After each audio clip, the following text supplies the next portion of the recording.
आपको एक छोटा सा वाकया सुनाता हूँ। इसकी मिसाल ये है कि मैं उस टाइम पे मेरा ख्याल है शायद मैट्रिक में था या फर्स्ट ईयर में। सही। यहाँ पे ईपीसीए में पहली दफ़ा अंडर 19 के ट्रायल हुए अच्छा। और ईस्टर्न प्रोविंस से बहुत बेतहाशा बच्चा ट्रायल देने के लिए आया। सही। और हम लोग भी गए ट्रायल देने के लिए, मैं मेरे दोस्त आसिफ भी गया ट्रायल देने के लिए। तो सही। हम लोग ईपीसीए में से वो 11 लड़के थे जो अंडर 19 के लिए सिलेक्ट हुए सिलेक्ट हो गए। ईस्टर्न प्रोविंस से। जी बिल्कुल। सही। तो उन्होंने ईपीसीए वालों ने हमें बुलाया। तो मुझे अच्छी तरह याद है कि मेरा दोस्त था नादिर, उसके अबू ने हमें बुलाया और उन्होंने कहा कि जी आप दोनों सिलेक्ट हो गए। सुबह जो है वो हमारे जो बाली भाई थे जिनका मैंने नाम लिया, कानू में खेलते थे, वो जी जी। एक्चुअली वैन ट्रांसपोर्ट का काम करते थे। तो उन्होंने कहा कि सही। वो ये 11 लड़कों की टीम लेके तो रियाद जाएंगे और रियाद में मेन ट्रायल होगा जहाँ से सऊदी अरब की टीम सेलेक्ट होगी। सही। तो आप लोग सिलेक्टेड हैं, आप लोगों को बहुत बहुत मुबारक हो, आपने सुबह जाना है उनके साथ। लेकिन सही। 250 रियाल जो है 250 रियाल आपने पे करना है, क्योंकि ये प्राइवेट ट्रांसपोर्ट है। तो स्पॉन्सर वगैरह उस टाइम पे नहीं थे, नहीं हुआ करते थे बहुत उस मुश्किल टाइम। था, क्योंकि एससीसी भी नहीं थी, कोई कौंसल नहीं थी, उसकी वजह सही। से। तो मैं बड़ा खुश था कि मतलब मुझे लगा कि मेरा ख्वाब पूरा हो गया, मैं एक इंटरनेशनल लेवल के इवेंट पे जाके क्रिकेट खेलूंगा। सही। तो मैं भागा भागा घर आया और मैंने अबू को और अम्मी को आके बताया कि मेरी अंडर 19 की सिलेक्शन हो गई है और मैंने सुबह जाना है, तो मुझे 250 रियाल चाहिए। तो उन्होंने वही रवायती जुमला रिपीट किया। उन्होंने कहा पुत्र ना मैं तेन वसीम अकरम बनाना है ना मैंने तो टंडुलकर बनाना है, चुप करके घर बह जा। और ये कह के मेरे अब्बू उम्रे पे चले गए। वो जुमेरात का दिन था, पाकिस्तानी स्कूल से बस चलती होती थी पाकिस्तानी स्कूल के एरिया से। सही। और यकीन माने वो रात मैंने, यानी कि वो शाम और वो रात मैंने ऐसे गुजारी कि जैसे मछली जो है ना पानी से बाहर आ जाए, तो मैं यूँ तड़पता रहा घर पे। और मेरी अम्मी मुझे, मेरी वालदा देखती नहीं सही। और कहती पुत्र मैं की कर सकती, तेरा प्यो मना करके हाँ। तो तू जो मर्जी कर ले, तू जा तो नहीं सकता। नहीं जा सकता। और बाकी मैं जा भी नहीं सका और सही। उस वजह से मेरा टूर रह गया। तो it was not easy. Cricket हमने बड़ी मुश्किल खेली है, बड़ा चोरी से, बड़ी छुप छुपा के क्रिकेट खेली है, बहुत स्कूल से टुल्ले मारे हैं और बहुत दफ़ा तो ऐसे ऐसे बहाने मारे हैं जो कि मेरा ख्याल है कि शायद मेरे माँ बाप को पता था कि झूठ बोल रहा है, लेकिन उन्होंने फिर भी कहा जाने दे, अगर हमने बच्चे को रोका तो यह ना हो कि हाथ ही निकल जाए। सही। शादी के बाद जिंदगी और क्रिकेट का बैलेंस आपस में आपने कैसे किया, और आपकी फैमिली आपको क्रिकेट में सपोर्ट करती है? में सपोर्ट करती है। जी ये भी देखें बड़ा एक ओपन क्वेश्चन है और टू बी वेरी ऑनेस्ट तमाम देखने वाले शायकीन जो है वो मेरे से इत्तेफाक करेंगे कि ये सिर्फ तरलों से पॉसिबल है। तरलों से सिर्फ जी बिल्कुल। बड़ा मुश्किल होता है ये बड़ा मुश्किल होता है जी। जैसे ही इंसान की शादी हो जाती है, सारी बात है, इंसान की जिंदगी में उसकी कमिटमेंट्स और जिम्मेदारियां बढ़ जाती हैं। बिल्कुल ऐसे ही। और फैमिली वाले इस चीज को समझते नहीं है कि खून में क्रिकेट है और चलते फिरते भी इंसान का बाजू हिल रहा होता है और हाथों से वो शॉटें खेल रहा होता है और फैमिली को ये लगता है कि यार ये क्या है। तो यकीन माने बड़े बैलेंस करना पड़ता है, बेगम को खुश रखना पड़ता है, जुमेरात को शॉपिंग शॉपिंग करानी पड़ती है और फिर कहीं जुम्मे की क्रिकेट की इजाजत मिले। तो बाकी ये है कि फैमिली कितना सपोर्ट करती है, नो डाउट सपोर्ट करती है क्रिकेट के लिए भी, लेकिन जितना मुझे जुनून है उतना वो नहीं करती। अच्छा। यानी मैं अगर ये कह दूं कि यार मैंने टीम वालों के लिए खाना लेके जाना है और तुम मुझे बिरयानी बना दो, तो कहती आप ही बना लें। तो लेकिन ये कि मुझे इजाजत है क्रिकेट खेलने की। यानी क्रिकेट खेलने का आपको जो शौक है उसको पूरा करने के लिए आपको जरूर टाइम दिया जाता है, लेकिन उसके लिए आपको उनकी फॉर्मेलिटीज पहले पूरी करनी पड़ती है। जी जी बिल्कुल। बल्कि कभी कभी तो फॉर्मेलिटी पूरी करने के बाद तरले भी करने पड़ते हैं कि यार जानते हो सवेरे बड़ा मैच है, सेमीफाइनल तक टीम पहुंच गई 5-6 साल बाद, तो ਤੁਹਾਡੀ बड़ी मेहरबानी। सही सही है। आपकी जिंदगी में सबसे बड़ा चैलेंज क्या आया क्रिकेट खेलते हुए? सबसे बड़ा चैलेंज यही था कि देखें मैंने जब क्रिकेट शुरू की तो जाहिर बात है, देखें क्रिकेट जो है वो एक ऐसी स्पोर्ट्स है जो कि पैसा भी मांगती है साथ साथ। बिल्कुल। आप ये नहीं कि कपड़े पहने और खेलने चले गए, सारी बात है आपके पास बल्ला भी होना चाहिए, आपके पास गेंद भी होनी चाहिए, चाहे आप टेप टेनिस ही खेल रहे हैं, चाहे आप हार्ड बॉल भी खेल रहे हैं। तो सबसे बड़ा चैलेंज यही था कि शुरू में जब क्रिकेट हम लोगों ने शुरू की तो घर वालों की तरफ से सपोर्ट नहीं थी और हमें यही कहा जाता था कि A1 और A ग्रेड लेके आओ तो बैट मिलेगा और बॉल मिलेगी, और वो आता नहीं था बड़ी कोशिश करने के बाद भी। तो वो एक चैलेंज था, इक्विपमेंट नहीं होता था हमारे पास। तो उसके लिए हम लोग फिर ये था कि मैं जिनके साथ ईपीसीए में लीग खेलता था, फिर कभी उधर से उधार मांग के लाना, बल्ला कि यार एक मैच वास्ते बैठ देते हो, सवेरे मैं खेल के तो वापस दे जाऊंगा। तो ये एक मेजर चैलेंज था मेरी जिंदगी में, वो अल्हम्दुलिल्लाह अल्लाह का शुक्र है कि आज नहीं। कभी ऐसा वक्त जिंदगी में आया हो कि आप क्रिकेट को छोड़ना चाहें? नहीं, अभी तक तो अल्हम्दुलिल्लाह ऐसा वक्त नहीं आया और इंशाल्लाह जब तक अल्लाह ताला ने मुझे सेहत तंदुरुस्ती दी है, जब तक मैं इस काबिल हूँ कि मैं चल फिर रहा हूँ, तो मैं क्रिकेट खेलूंगा और इंशाल्लाह इस खेल को कंटिन्यू रखूंगा। आपकी सबसे बड़ी अचीवमेंट क्रिकेट में क्या है? बड़ी अचीवमेंट जिस तरह मैंने आपको बताया एज अ लीडर, अगर आप एज अ कप्तान मुझसे पूछना चाहें तो ईपीसीए में पहली दफा जब मैंने टीम बनाई खोर बादशाह के नाम से, वो चैंपियनशिप जीतना, 40 ओवर का क्राउन उठाना, वो मेरा ख्याल है कि मेरे लिए बड़ी अचीवमेंट थी। पर्सनली अगर आप बात करें तो उसी सीजन में एक मैच था हमारा हार्ले डेविडसन के साथ, चैंपियन क्लब था हार्ले डेविडसन, बड़े अच्छे लड़के थे उनके पास। उस मैच में मैंने 100 भी किया और 5 विकेटें भी ली एज अ ऑलराउंडर, तो वो मेरी जिंदगी की एक ऐसी अचीवमेंट है जो मुझे आज भी याद है। आप समझते हैं कि खेल नौजवान को मुस्बत रास्ते पर ला सकता है? जी बिल्कुल, मैं 100% इसके हक में हूँ और इसकी मिसाल मैं खुद अपने ऊपर रख के देता हूँ कि जब तक हमने क्रिकेट खेली है हम किसी गलत काम में मुलव्वस नहीं हुए, बल्कि वो खेल हमें हमेशा उस तरफ रखता था कि हम लोगों को इन रहना है, गेम के अंदर खेलना है, बनिस्बत के कि दूसरे कामों में पड़ जाते, मसरूफियात हमेशा, और दिल का चाहना यही था कि बस मैं स्पोर्ट्स खेलूँ, मैं क्रिकेट खेलूँ और जितना अच्छा खेल सकता हूँ उसको खेलूँ। तो मेरा ख्याल है ना कि ये फिजिकली बल्कि मेंटली भी एक अच्छी चीज़ है कि जब आप खेलते हैं तो आपको वो वाइब्स आती हैं, वो खुशी महसूस होती है अच्छा खेलने के बाद, जो कि मेरा ख्याल है कोई गलत काम करने से आपको मिल नहीं। सही। सऊदी अरब में क्रिकेट के फरोग के लिए क्या होना चाहिए? ये बड़ा अच्छा सवाल है आपका, क्योंकि सऊदी अरब में क्रिकेट जो है वो एक डोमिनेंट स्पोर्ट्स नहीं है और जाहिर बात है यहाँ पे लोग सॉकर को ज़्यादा पसंद करते हैं।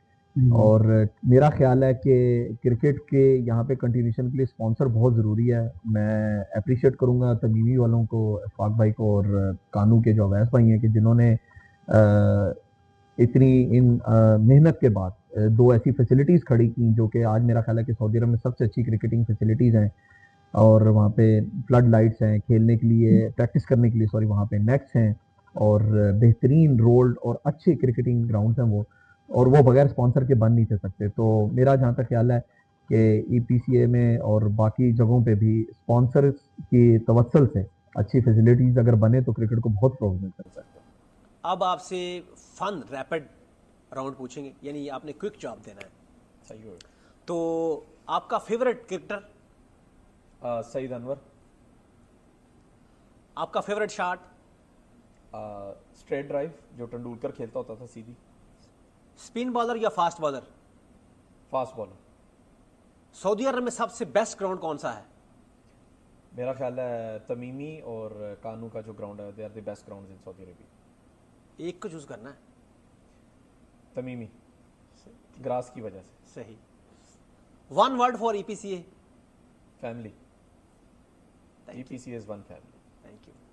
रिजवान भाई, अक्सर लोग मुझे सोशल मीडिया पर दमाम क्रिकेट का जो हमारा फेसबुक पेज है उसके ऊपर मैसेज करके पूछते रहते हैं, पाकिस्तान से, बांग्लादेश से, श्रीलंका से, इंडिया से, कि हम सऊदी अरब में आने चाहते हैं क्रिकेट खेलने के लिए। तो आप उनको क्या जवाब देंगे कि वो यहाँ पे क्रिकेट खेलने आएँ या ना आएँ, या क्रिकेट खेलने के लिए आएँ या जॉब के लिए आएँ? तो ज़रा प्लीज़ इसको एक्सप्लेन कर दें। इसलिए रोजगार जो है वो सऊदी अरब में टॉप पे है। सब लोग, हम लोग यहाँ पे जॉब्स करते हैं, कमा रहे हैं। लेकिन रिसेंटली अगर आप देखें तो ईपीसीए में बड़ा ट्रेंड आया है इन चीज़ों का, पेड क्रिकेटर्स का। आप देखें कि कानू ने जो है वो पेड क्रिकेटर्स मंगवाए हैं पाकिस्तान से, उनको यहाँ जॉबें भी दी हैं और माशाल्लाह आप उनका सेटअप भी देखें कि अब वो एक चैंपियन क्लब है। फायरॉक्स को आप देख लें, उनके पास पेड क्रिकेटर्स हैं। उसके बाद जो दूसरे दीगर प्रीमियर में क्लब्स हैं, जिस तरह पैनगल्फ ने भी कुछ पेड क्रिकेटर्स बुलाए हैं। फिर ओजीसी को आप देखें जो कि एक बहुत बड़ा नाम है, इस टाइम क्रिकेट में पैसा लगा रहे हैं। तो मेरा ख्याल है कि इस टाइम स्कोप है, अगर कोई लड़का अच्छा खेला हुआ है, स्पेशली सीमेंट विकेट का, अगर वो पक्का खिलाड़ी है, तो मेरा ख्याल है कि अब स्कोप है खासकर ईस्टर्न प्रोविंस में भी और दूसरे रीजन्स में भी, कि उसको यहाँ पे क्रिकेट बेस्ड जॉब मिल सकती है। क्रिकेट बेस्ड जॉब मिल सकती है। रिजवान भाई, मैं थोड़ा क्लियर करता चलूँ प्लेयरों को कि आपने लफ्ज़ चूज़ किया है पेड का। तो पेड से मुराद ये नहीं है कि आपको पैसे कोई बाई हैंड देगा, मतलब आपसे डील करेगा जैसे सिडनी सिक्सर्स है, या मतलब जो भी इंग्लैंड या ऑस्ट्रेलिया जहाँ पे जो उनकी काउंटीज होती हैं, वो सिस्टम यहाँ पे नहीं है। यहाँ पे आपने आना है, आपकी फर्स्ट प्रायोरिटी आपकी जॉब होगी, आपको जॉब दी जाएगी। पेड से मुराद ये है कि आपको जॉब दी जाएगी, अच्छी जॉब मिलेगी, आप अच्छे क्रिकेटर हैं, आपको अच्छी जॉब मिलेगी, और फिर आपने जॉब भी करनी है और साथ में क्रिकेट भी खेलनी है। यही मकसद था कि आपको जॉब बेसिस पे रखा जाएगा और आपकी जो 5 डेज या 6 डेज अ वीक आपकी जॉब होगी, लेकिन वो जॉब दिलाने में क्रिकेट आपकी हेल्प कर सकती है, मेरा इशारा उस तरफ। जी थैंक तो रिजवान भाई, सऊदी अरब में रहने वालों के लिए आपका क्या पैगाम है, जो क्रिकेट खेलते हैं लड़के उनके लिए? देखें, क्रिकेट एक जेंटलमैन गेम है और तमाम यहाँ पे क्रिकेट खेलने वाले लड़कों को और क्लब्स को, टीमों को मेरा पैगाम सिर्फ यही है कि सब्र और तहम्मुल के साथ क्रिकेट खेलें, क्योंकि ये एक ऐसा खेल है कि अगर आप इसको इज़्ज़त नहीं देंगे तो बहुत जल्दी ये खेल भी आपको इज़्ज़त नहीं देगा। तो मेरा पैगाम ये है कि बी पीसफुल। कभी कभी क्रिकेट में ऊंच नीच होती है, तो इंसान को सब्र का और तहम्मुल का जो है ना वो मुजाहरा करना चाहिए। नई जनरेशन के लिए क्या एडवाइस देंगे? नई जनरेशन के लिए मैं ये एडवाइस दूंगा कि टिकटॉक और फेसबुक और यूट्यूब से बाहर निकलें, ग्राउंडों में आएँ, क्रिकेट खेलें और फिर ज़िंदगी का मज़ा चखें। अगर आप ऑलराउंडर बनना चाहते हैं, कोई भी प्लेयर यानी ऑलराउंडर बनना चाहता है, तो उसके लिए आप उसको क्या पैगाम देंगे? उसके लिए क्या चीज़ ज़रूरी है, उसको क्या ज़रूरी करना चाहिए? देखें, क्रिकेट एक खेल ऐसा ही है कि इसमें ऑलमोस्ट हर प्लेयर ही टू सर्टन एक्सटेंट ऑलराउंडर होता है। जैसे आप देखें, अगर आप सचिन तेंदुलकर की भी मिसाल लें तो सचिन तेंदुलकर भी लेग स्पिन और गुगली वगैरह करता था, लेकिन वो प्राइमरली एक अच्छा बैट्समैन है। जी जी। तो ऑलराउंडर के लिए सबसे पहली चीज़ ज़रूरी ये होती है कि वो ये देखे कि उसका स्ट्रॉन्ग पहलू क्या है, क्या वो स्ट्रॉन्ग बैट्समैन है या वो स्ट्रॉन्ग बॉलर है। और ऑलराउंडर बहुत कम ऐसे आप क्रिकेट में देखेंगे कि जो कि ओपनिंग बैट्समैन भी थे और नई बॉल से अटैक भी करते थे। सही। तो अगर आप ऑलराउंडर बनना चाहते हैं तो सबसे पहले आप अपनी प्राइमरी स्किल के ऊपर काम करें। अगर बॉलर हैं तो अच्छे बॉलर बने और उसके बाद साथ साथ दूसरी स्किल को भी डेवलप करें, लाइक 70-30 या 60-40 के लिहाज से। लेकिन बहुत सारे लोग इसमें नाकाम हो जाते हैं, लेकिन इसका हरगिज़ मकसद ये नहीं है कि आप अच्छे बॉलर नहीं हैं, अच्छे बैट्समैन नहीं हैं। ये चंद लोगों में एक इंस्टेंट होती है ऑलराउंडर की, और ये हर टीम में सारे होते भी नहीं हैं, 1 से 2 आपको चाहिए होते हैं।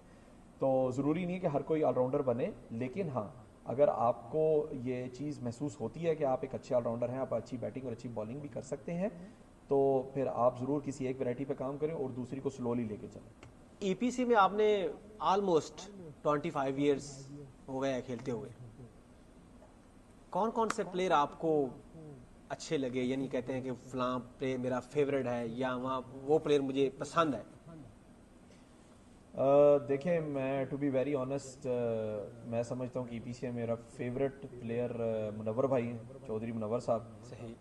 मैंने उनको अरूज पे भी बैटिंग करते हुए देखा है। माशाल्लाह उन्होंने 100 का पहाड़ा पड़ा हुआ था, सही। हर मैच में ही 100, कभी 150, कभी 120। और माशाल्लाह जो उनकी आई साइड थी और जो उनकी टाइमिंग थी, ज़बरदस्त। ठीक है, हर इंसान के ऊपर एक टाइम आता है जब वो उस चीज़ को लूज़ कर जाता है। माशाल्लाह खेलते अभी भी अच्छे हैं, लेकिन मैंने वो अरूज देखा हुआ है और वो अरूज ऐसा ही था कि कोई बख्शिश नहीं थी। बहुत खूबसूरत कट, ऊपर से खेलना, फ्लिक, ड्राइव, हर चीज़ उनके पास बहुत अच्छी थी।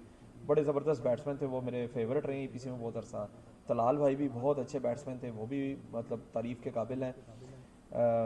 नासिर काका एक बहुत बड़ा बॉलर, पाकिस्तान से इधर आया था क्रिकेट खेलने के लिए। मैंने उनको 8-8 बोल्ड, 9-9 बोल्ड एक मैच में करते देखा है।